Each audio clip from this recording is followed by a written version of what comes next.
আজকের আমার রেসিপি সজনের পাতার বড়া করব।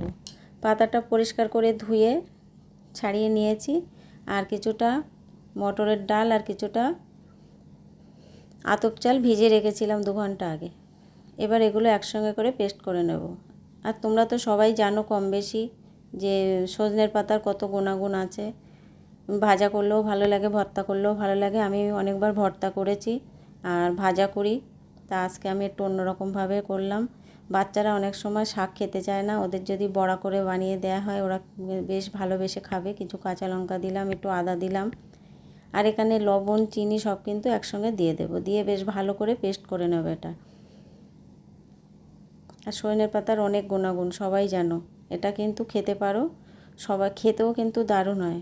দেখো কত সুন্দর পেস্ট করে ফিরে এসেছি, কত সুন্দর কালার হয়েছে আর বেশ আটালো হয়েছে।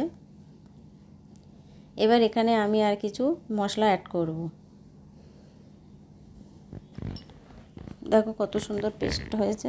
কিছু দানা দানাও রাখতে হবে, ডালটা একটু দানা দানা থাকলে খেতে ভালো লাগে। আমি এখানে কিছু কালো জিরে দিয়েছি, একটু বেকিং পাউডার, বেকিং সোডা, মরিচের গুঁড়ো, জিরের গুঁড়ো, আর একটু মটরের ছোলার ডাল দিয়েছি, মটর না মুগ ডাল দিয়েছি। যেই দানা দানা গালে পড়লে বেশ ভালো লাগে। এখানে বাদাম দিলে ভালো লাগে, আমার ঘরে বাদাম ছিল না তাই আমি কিছু মুগ ডাল দিয়েছিলাম। এবার বেশ ভালো করে পেস্ট মিশিয়ে নিয়েছি। এবার তেল বসিয়ে দিয়ে আমি সব একটা একটা করে তেলের মধ্যে কেটে দেবো, দিয়ে এবার উল্টে পাল্টে লাল লাল করে ভেজে নামিয়ে নেব। এই বড়াটা গরম ভাতের সঙ্গে যেমন খেতেও ভালো লাগে তেমন কিন্তু স্বাস্থ্যকর। বড় থেকে বাচ্চারা সবাই খুব ভালোবেসে খাবে। কেমন হয়েছে রেসিপিটা কমেন্টে জানাবে, ভালো লাগলে লাইক কমেন্ট শেয়ার করে দেবে। পরের ভিডিওতে আবার দেখা হবে। ভিতরটা দেখো সবুজে সবুজ, খুব সুন্দর হয়েছিল খেতে, কিন্তু তোমরা পারলে এইভাবে বানিয়ে খাবে।